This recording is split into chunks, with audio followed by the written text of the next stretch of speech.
Dalam Bapa dan Putra dan Roh Kudus. Amin. Allah Bapa di surga, kami ucap syukur pada hari Minggu ini kami tetap Kau beri rahmat kehidupan untuk kami isi dengan segala sesuatu untuk mencintai sesama, untuk mencintai orang lain sebagaimana dia ada, sebagaimana yang Tuhan kehendaki bagi kami bersama untuk hidup dalam komunitas persaudaraan. Terpujilah namamu kini dan sepanjang masa. Amin. Saudaraku yang terkasih, pada hari Minggu biasa ke-23 ini kita pada tanggal 6 September 2020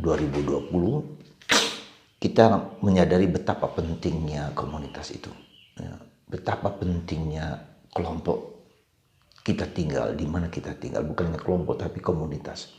Itu keluarga, masyarakat, lingkungan, wilayah, paroki, negara. Nah, ternyata dengan adanya komunitas itu kita dibantu untuk mengenal diri kita, untuk membantu diri kita semakin dekat dengan Tuhan, membantu ketereratan, keterkaitan, keterikatan satu sama lain menjadi bonding dalam keluarga itu, dalam komunitas itu.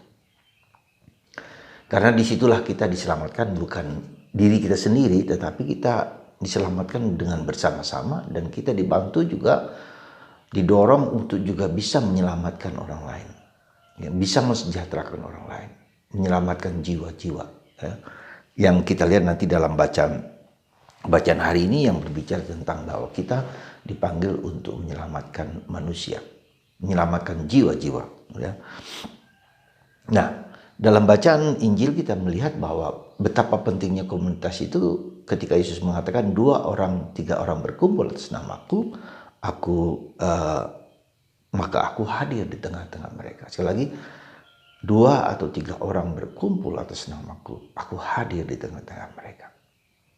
Ini sesuatu yang menggerakkan kita. Kenapa kita harus pergi ke gereja? Kenapa kita harus bersama-sama dalam komunitas untuk mendengarkan dan mengalami kehendak Tuhan, kehadiran Tuhan dalam diri kita.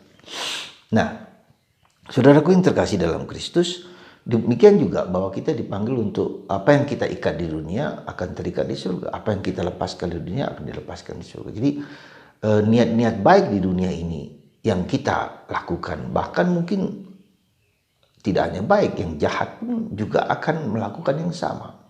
Jadi yang di dunia ini menjadi katakanlah takaran, menjadi ukuran juga kita lakukan di surga. Jadi ketika di dunia ini kita melakukan sesuatu yang baik bagi yang lain, bonum comune, katakanlah kesejahteraan bersama, itu juga di sana juga kita akan mendapatkan hal yang serupa. Maka ketika di dunia ini kita juga melakukan yang tidak baik, bisa jadi kita menjadi dunia yang tidak baik di sana. Ya, jadi itu yang harus kita sadari, bahwa di dunia ini apa yang kita lakukan di dunia ini punya akibat juga di surga. Ya, itu. Nah, tetapi kita tahu bahwa ternyata tidaklah mudah. Ya, membangun komunitas yang berbeda-beda, suku, agama, ras, ya, karakter, sifat, latar belakang, bukanlah yang gampang.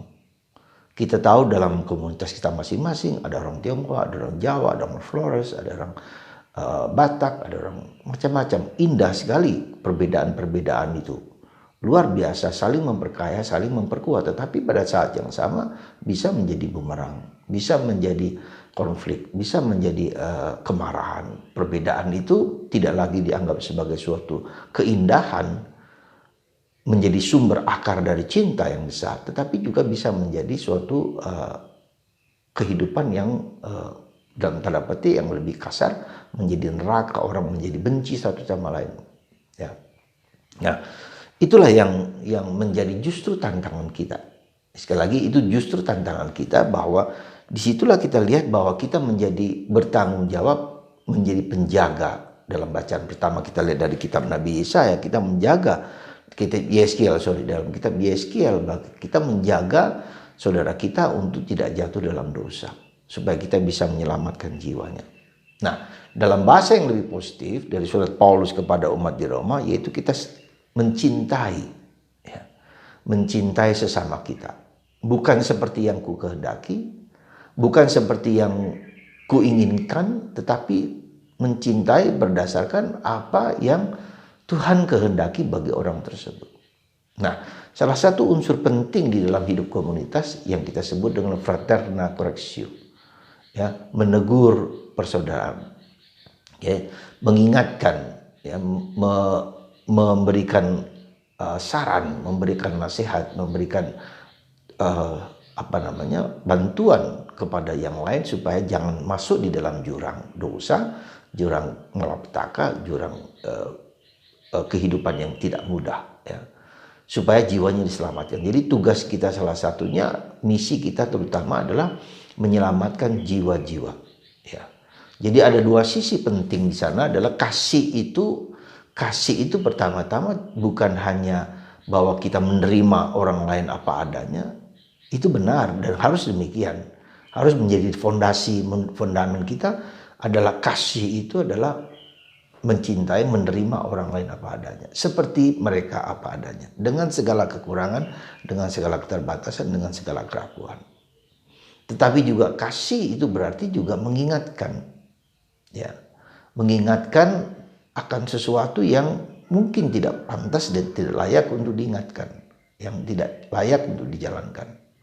Tapi fondamennya adalah fondamen kasih. Dan itulah kenapa kita hidup menjadi biarawan, biarawati. Dan itulah kenapa kita hidup menjadi imam, untuk mengingatkan umat akan jalan yang benar. Itulah kemudian kita tinggal dalam keluarga, supaya hidup keluarga kita menjadi keluarga yang penuh persaudaraan, penuh cinta kasih, penuh harmoni, ya. Jadi tujuannya adalah kasih, yaitu juga menerima orang lain apa adanya, mencintai orang lain apa adanya, tapi mengingatkan, bahkan mungkin mengkritik, bahkan mungkin menegur, ya, bahkan mungkin mendesak dengan keras, ya. Jadi dua sisi itu adalah dua sisi yang perlu kita kembangkan dengan sungguh-sungguh kasih. Dan itu tidaklah mudah, sangat tidak mudah. Ada dua contoh yang saya mau sampaikan. Beberapa puluh tahun yang lalu ada seorang Romo yang sangat dicintai oleh murid-muridnya di SMA Kadempui, katakanlah Romo Siswanto. Dia keras, dia tegas, ya, bahkan mungkin dengan hukuman yang keras. Tetapi dengan itu dia tetap dicintai oleh murid-muridnya sampai sekarang, penuh cinta, ya. Dia memarah dengan cinta. Dia marah karena untuk memperbaiki apa yang harus diperbaiki pada anak itu. Dia tegas. Nah, itu yang marah dengan cinta, ajri asih dalam bahasa Jawanya. Dan itu bukan yang mudah, ya.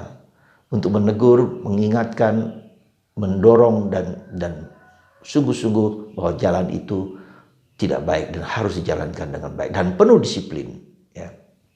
Sehingga anak-anak itu memiliki karakter, sifat yang sungguh-sungguh mumpuni, yang sungguh berkenan.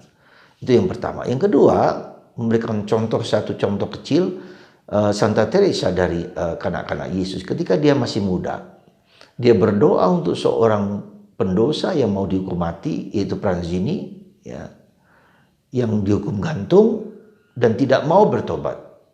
Maka Santa Teresa berdoa terus-terusan, berdoa sungguh-sungguh supaya meskipun dia dihukum mati, tetapi dia bertobat, nyawanya diselamatkan. Nah, akhirnya kita tahu kemudian Pranzini mau mencium salib Yesus yang diberikan di atas gantungan itu, ya. Dan dia bertobat, dalam tanda petik dia menerima kasih Yesus meskipun harus dihukum mati. Dia menyelamatkan jiwa-jiwa. Nah, saya kira unsur ini yang harus kita pegang. Kita bukan hanya ketika kita berhadapan dengan orang sulit, orang berdosa, orang yang sungguh-sungguh kita katakanlah bebal, kita katakanlah keras kepala, kita katakanlah sesat, kita katakanlah hilang.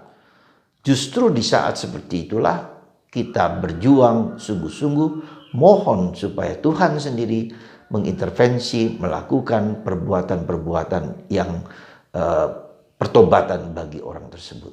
Jadi sekali lagi, ketika kita berhadapan dengan orang-orang yang sulit, yang tidak mau bertobat, tidak mau kembali kepada Tuhan, kita justru di saat itulah bukan cuek, bukan tidak peduli, tetapi justru di saat seperti itu kita berdoa syafaat, bahasa yang seringkali dipakai oleh saudara kita orang Kristen, doa syafaat, doa sungguh-sungguh dari waktu ke waktu, dari pagi, siang, sore, malam, untuk berdoa untuk pertobatan orang tersebut.